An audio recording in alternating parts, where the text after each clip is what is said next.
এক সাগর রক্তের বিনিময়ে অর্জিত বাংলাদেশের স্বাধীনতা। পরাধীনতার নাগপাশে আবদ্ধ হবে না এমন স্বপ্ন থাকলেও সেই স্বপ্ন হোঁচট খেয়েছে বারবার। যদিও এর বিরুদ্ধে লড়াই করে আবার বিজয় ছিনিয়েও এনেছে দেশ জনতা।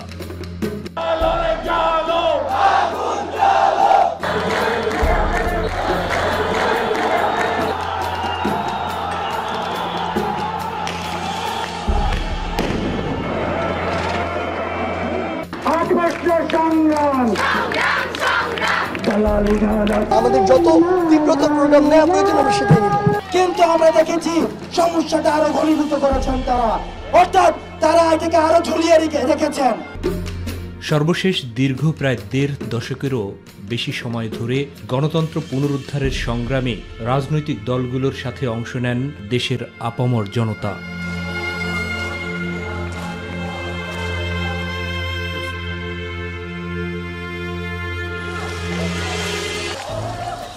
গুম, খুন, জেল জুলুম আর হুলিয়ার নাগপাশে আবদ্ধ হয়ে পড়েছিল গোটা বাংলাদেশ। মুক্ত হবার স্বপ্ন দেখিয়েও বারবার উকি দেয়া সূর্য ফেসিবাদের রেজিমের মেঘের আড়ালে হারিয়ে যাচ্ছিল অব্যাহতভাবে।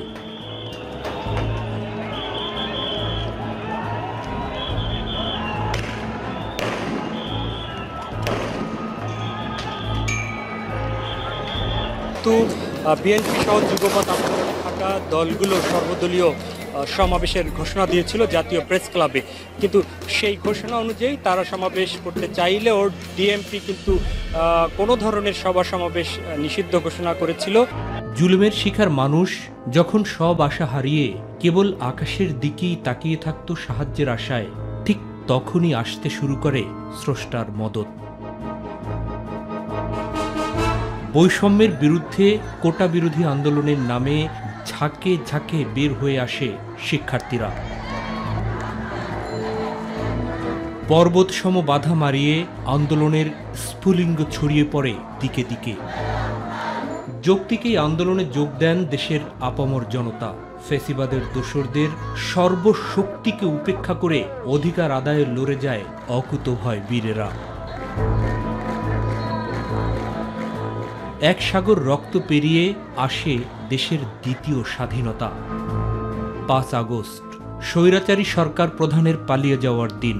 জুলাই বিপ্লবের ধারাবাহিকতায় এই দিনটিকে বলা হয় ৩৬ জুলাই। কিন্তু সেদিনেও বিজয় মিছিলে স্বৈরাচারের দোসররা গুলি চালিয়েছে মুক্তিকামী জনতার বুকে।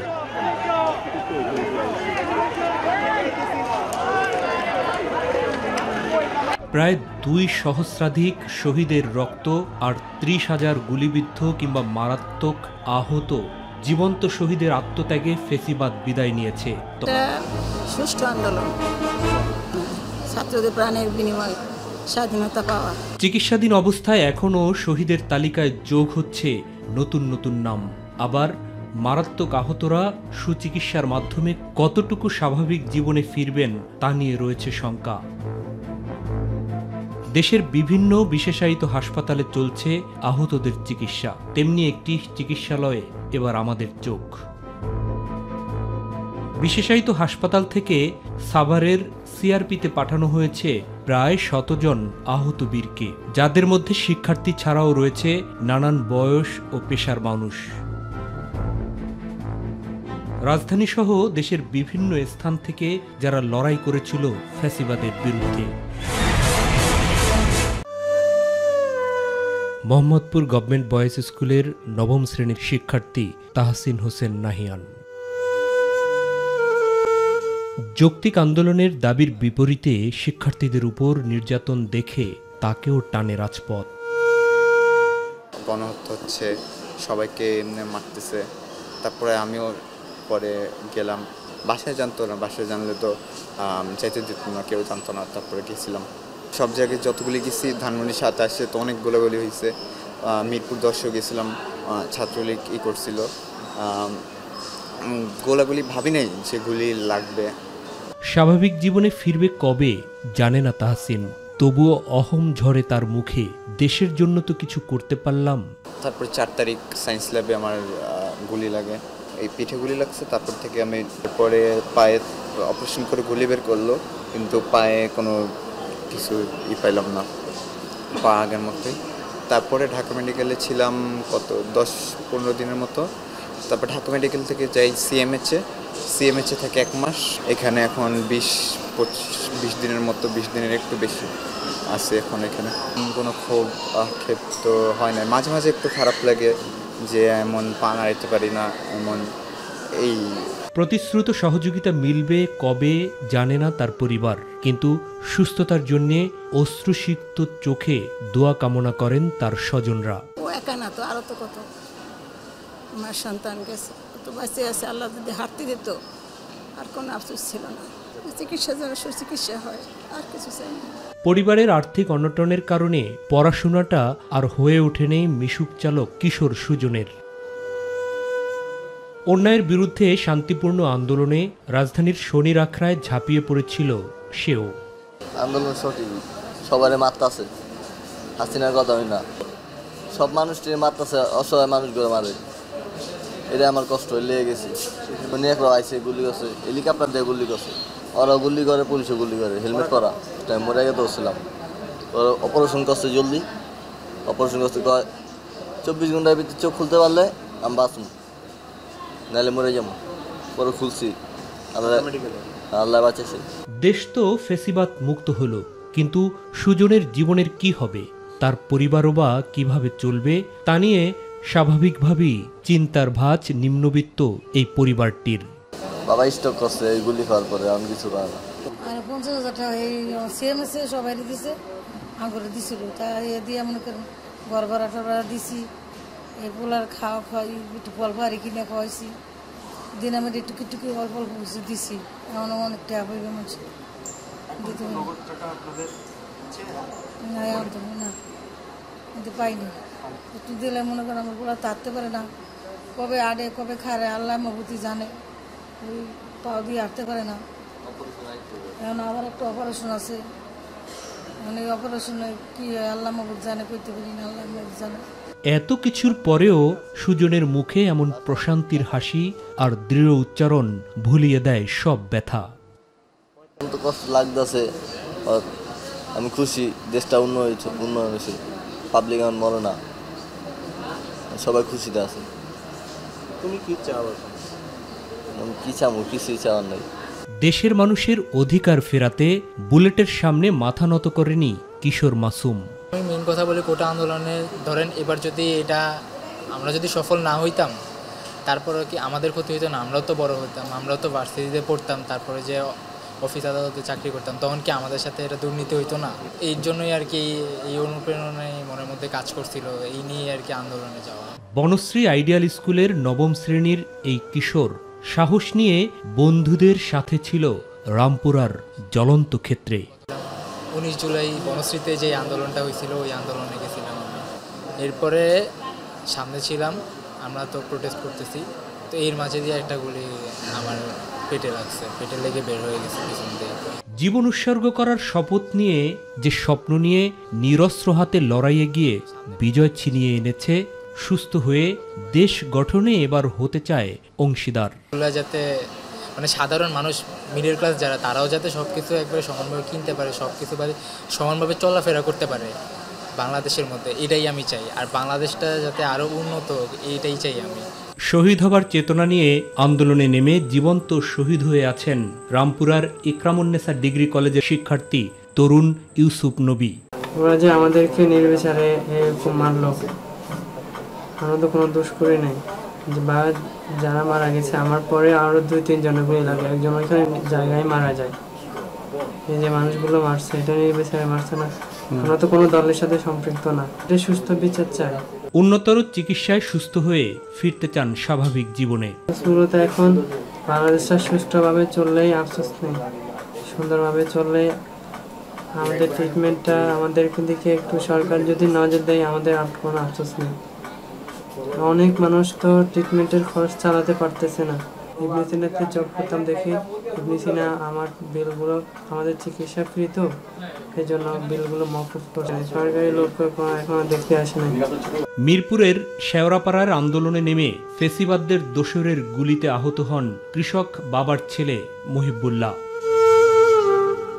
গ্রামের বাড়ি বরিশালের হিজলায় উচ্চ মাধ্যমিক পরীক্ষা দিয়ে রাজধানীতে বিশ্ববিদ্যালয় ভর্তির প্রস্তুতি নিতে এসে বিপন্ন দেশ উদ্ধারের লড়াইয়ে সামিল হয়ে নিজের জীবনটাই এখন বিপন্ন। তখন আমরা 5 তারিখে যখন লং মার্চে বের হয়েছি, আমার মিরপুর থানার সামনে যখন আমরা বিজয় মিছিল নিয়ে যাচ্ছিলাম, তখন পুলিশ অতর্কিত গুলি চালা। মানে আমরা 4:30টার দিকে গুলি খাইছি আমরা। মানে উন্নতর চিকিৎসা আর পুনর্বাসনের মাধ্যমে আগামীর দেশকেও সেবা করতে চায় এই গাজী। যে আমি যেন সুস্থ হতে পারি, প্রথম চাওয়া এটা। এরপরে যেন এরকম দেশে যেন এরকম কোনোদিন না হয়, এবং এইসব যেন যারা এইসবের সাথে জড়িত সবার জন্য মানে দৃষ্টান্তমূলক শাস্তি হয়, যেন এরা যেন এইগুলো করার কল্পনাও করতে না পারে যে এইগুলো করবো, বা দেশে যেন এরা পানা রাখতে পারে। আন্দোলনের শুরু থেকে ঢাকা কলেজের শিক্ষার্থীদের সমন্বয় করছিল যে কজন, তার মধ্যে অমি আহমেদ জীবন অন্যতম। 18 জুলাই তার জীবনেও নেমে আসে বিভীষিকাময় দিন। আমরা ওখানে খালি হাতে ছিলাম, সবসময় আমাদের আন্দোলনটা অহিংস এবং শান্তিপূর্ণ ছিল। আসলে এটা নিয়ে আমি কখনোই কষ্ট করি না, আমি বরং নিজেকে গর্ববোধ করি যে আমি বাংলাদেশকে দ্বিতীয়বার স্বাধীনতা এনে দেওয়ার ক্ষেত্রে ন্যূনতম ভূমিকা হলেও রাখতে পেরেছি। সুস্থ জীবনে ফিরতে এখন আল্লাহর রহমতই একমাত্র ভরসা। প্রয়োজন সুচিকিৎসা, কিন্তু কে দিবে এত খরচ?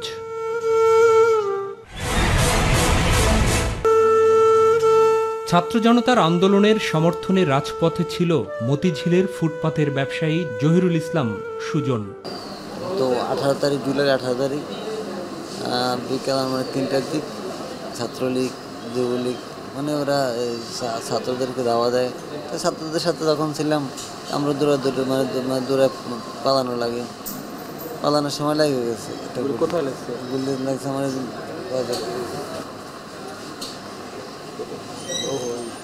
ভিতরে আছে এখনো? হ্যাঁ, গুলি এখনো ভিতরে আছে, এইগুলি লাগছে এই জায়গায়। আপনার হাঁটতে চলতে অসুবিধা আছে এখন? হ্যাঁ, আমরা মানে কোমর থেকে নিচের দিকে অপস। আপনাদের মতো অনেকে আসে, নাম নিয়ে যায়, ঠিকানা নিয়ে যায়, নাম্বার নিয়ে যায়, না কোনো সাহায্য সহযোগিতা বলতে কিছু ধার করে হলে মানে চলা লাগে, কিছু তো করার নেই। চাওয়া তো অনেক কিছু, আমার তো সংসার চলে না, আমার 2 ছেলে, আবার যিনি ইনকাম করেন নি তো বিছানায় পড়ে রয়েছে। এই 2-3 মাস চলে রাখি, আমার অনেক টাকা গেছে, 2 টাকারও বেশি গেছে। পেশাগত দায়িত্ব পালনে রাজপথে ছিল সংবাদকর্মী আমিনুল ইসলাম ইমন। ঝাঁঝরা করে দিয়েছে তাকেও। দেখেছেন বর্বরদের সেই পৈশাচিকতার ভয়ঙ্কর রূপ।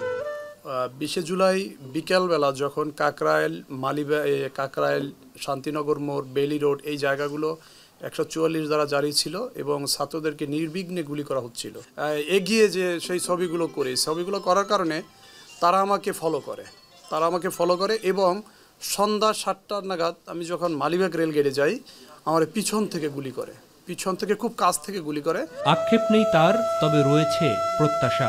সার্জিস আলম 50,000 টাকা দিয়ে গেছিল, আর কোনো সহায়তা এই পর্যন্ত পাইনি। কোটি কোটি টাকা আমাদের নামে বরাদ্দ হচ্ছে, বাট আমাদের সরাসরি আমাদের কাছে টাকা আসতেছে না। ছিলাম যে 4টা সন্তান, আমি যদি স্বাভাবিক থাকতাম আমি তো কারো মুখাফিকি হতাম না। তো এখন যেহেতু আমার জীবনটা অচল হয়ে গেছে, আমি পারতেছি না, আমার সন্তান একটা কিছু পড়াশোনা করলেও আমি পারতেছি না। এই যে ব্যয়বহুল যে বিষয়গুলো, এইগুলো অবশ্যই আমাদেরকে সরকার বিবেচনা করা উচিত। কর্মক্ষেত্র থেকে ফেরার পথে গুলিবিদ্ধ হন বেসরকারি একটি ব্যাংকের কর্মকর্তা জাবেদ ইকবাল লিওন। কারণ বাজারের পার হয়ে ডেলি স্টারে যে ভবনটা রয়েছে, সেটা ওখানে যে ওভারব্রিজটা রয়েছে, সেখানে আমি গুলিবিদ্ধ হই। আমাকে ডাক্তার বলেছে এগুলো হলো A67 স্পাইনার, যেগুলো আর কি মূলত বর্ডার এলাকায় ব্যবহৃত হয়। দেশকে না কিছু দিতে পারলো, আমি দেশের জন্য আমার আজকে 3 মাস আমি পড়ে আছি। হ্যাঁ, আমি একজন উপার্জনকারী আমার পরিবারে, আমি 3 মাস বসে থাকা মানে আমার পরিবারও ক্ষতি। সেখানে প্রায় 5 লাখ টাকা আমি ফেলে দিয়েছি। সেখান থেকে সরকার থেকে তো আমি এখন। কুমিল্লার দেবিদ্বার উপজেলার ভ্যান চালক আব্দুস সামাদও স্বৈরাচারের বুলেটের আঘাতে আজ জীবনামৃত। পরিবারের একমাত্র উপার্জনক্ষম এই ব্যক্তিটি কবে সুস্থ হবেন, প্রতিশ্রুত সহায়তা বা জুটবে কবে, তা নিয়ে শঙ্কা রয়েই গেছে তার। তো সবাই আনন্দ করতেছি, সবাই আনন্দ করতে নামছি। 5 তারিখ 4 তারিখও গেছি, 15 তারিখও গেছি, ক্ষতি হয় না। 5 তারিখ গেছি, আনন্দ মিছিল করতে গেছি। এই সময় 4টা 3:30 থেকে 4টা বাজে এই আমার গুলি খেয়ে গেছি। ভাই সরকারের টাকা দিছে, আমরা 1 টাকাও দিছে না, আমরা গাড়ির থেকে টাকা ভাঙ্গিয়া আর স্বামীরে ইয়া করে আনছি, আমরা দেনাবেন আরো করছি। আর 2 শতাংশ জায়গা আছে বাড়িতে না, আমার কোনো অর্থ নাই বলে বেচে বিক্রি কইরা আমি চিকিৎসা করবো, আমার ভ্যান গাড়িটা আছে বাড়িতে। বৈষম্যের বিরুদ্ধে আন্দোলনে ছিল সব ধর্ম এবং মতের মানুষই। স্বৈরাচার মুক্ত দেশ গড়তে চেয়েছিল টাঙ্গাইলের মির্জাপুর উপজেলার সুতানরি গ্রামের নির্মল পালের ছেলে শান্ত পালও। আমি গুলি খেয়েছিলাম 5 আগস্টে বিকাল 4টা 4:30 বাজে এই রপ্তানি বাইপিল এলাকায়। আম্মু মানা বলছিল যে তুমি যেও না, মানে আমি পরবর্তী বলছি আম্মু আমি কিন্তু ঘরে থাকবো না। ফেসিবাদের অন্ধকার দূর হয়ে দেশ আলোকিত হলেও পরিবার সমেত আশুলিয়ায় বাস করা নিম্নবিত্ত এই পরিবারটির এখন চোখে মুখে শুধুই অন্ধকার। সহযোগিতা বলতে কিছু এখনো পাই নাই, আর্থিক সহযোগিতা, কেউ খোঁজ খবর নেবে, এখন পর্যন্ত কিছু পাই নাই। মুন্সিগঞ্জের সিরাজদি খান উপজেলায় ছাত্র জনতার সাথে স্বৈরাচার পতনের আন্দোলনে সামিল হয়েছিল ঝালমুড়ি ব্যবসায়ী পিতা তোয়া মিয়ার ছেলে শান্ত শেখ। মানে আমাদের ছাত্র ভাইরা আর কি আন্দোলনে গেছে, ওরা মরতেছে, আমার ভালো লাগে না, আমার ভিতর থেকে আর কি খুব খারাপ লাগছে, তার জন্য আমি বের হয়েছি। সে আর কি অনুমতি দিচ্ছে যেন মারানোর জন্য, তার বিচার চাই, আর যে পুলিশ গুলি করছে তার বিচার চাই। এখন আমি আর্থিকভাবে খুবই আর কি গরিব, ঠিক আছে, গরিবের একজন ছেলে, আমার বাবা মারা গেছে 4 বছর, এখন সংসার আমার উপরে, এখন সংসার চালানোর মতো আমার কোনো ওয়ে নেই। বিভিন্ন হাসপাতালের মতো সিআরপিতেও এখন চিকিৎসা নিচ্ছেন এমন অনেকেই, যাদের মধ্যে নৌবাহিনীর অবসরপ্রাপ্ত সদস্য মনিরুজ্জামানও রয়েছেন। আশুলিয়ার কাছে ওইখানে 2 গ্রুপ মিছিল করতেছিল, তো ওইখানে মিছিলের বাস থামাইছে, বাস থামাইলে এবার 2 গ্রুপ আইসে মারামারি লাগাইছে, গোলাগুলি হয়েছে। সেই গোলাগুলির মধ্যে আমার পায়ে গুলি লাগছে। এই হাসপাতালে যেহেতু সরকার সব কিছু ফিরে দিতেছে, এই জন্যই আমি হাসপাতালে ভর্তি হয়েছি, কারণ ওষুধপত্র কিনে খাওয়ার সামর্থ্য আমার নাই। জোহর আলী আর রওনক আহমেদ রাতুলের জীবনও এখন অন্ধকার, জানে না কবে ফিরবে স্বাভাবিক সময়। আসলে আফসোস এখন নাই, আমি তো নামছি, যার মানুষ সত্য আছে সে অবশ্যই নামছে, যে অমানুষ সে অবশ্যই নামে নাই। কারণ ওইখানে দেখেন 15, আমি তো 16 জুলাই গেছি, 14-15 যে তাণ্ডবটা চালাইছে ঢাকা বিশ্ববিদ্যালয়ের মেয়েদের গায়ে হাত তুলছে, সে কি অবস্থা, এটা দেখে আমি থাকতে পারি না। আর আমি তখন আমার ফ্রেন্ডরা কিছু যায়, তো আমি ওদের সাথে জয়েন করি।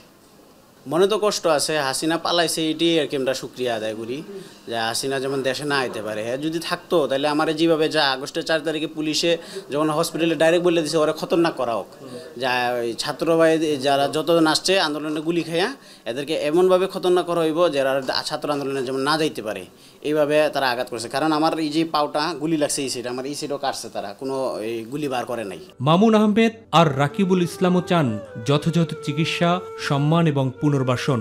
সিলেট 9 পয়েন্টে 4 আগস্ট রবিবার ছাত্রলীগ যুবলীগ গুলিও করছে, 8টি কূপ আছে, এরপর বাম পায়ে হাঁটু ভেঙে চুরমাচুর হয়ে গেছে। শুধু আমি জীবনটা পাচ্ছি, আমার ছেলের ঘুড়ি, এইটা আমার কাছে লাখ শুকর, কিন্তু না কিছু ভালো হবে কিনা সেটা তো জানি না, ওইটা আমার কিচ্ছু চাই না, শুধু আমার ওইটা ভালো করে দেওয়া। এই সকল বীরদের এখন চাওয়া একটাই, বিচার হতে হবে 18 কোটি মানুষের বিরুদ্ধে অবস্থান নেয়া ফেসিবাদের দোসরদের। আমার চাওয়া হচ্ছে যারা আমাদের উপর নির্বিচারে এদের মারলো, আমাদেরকে গুলি করলো, আমার ভাইদেরকে মারলো, তাদের সুস্থ বিচার চাই।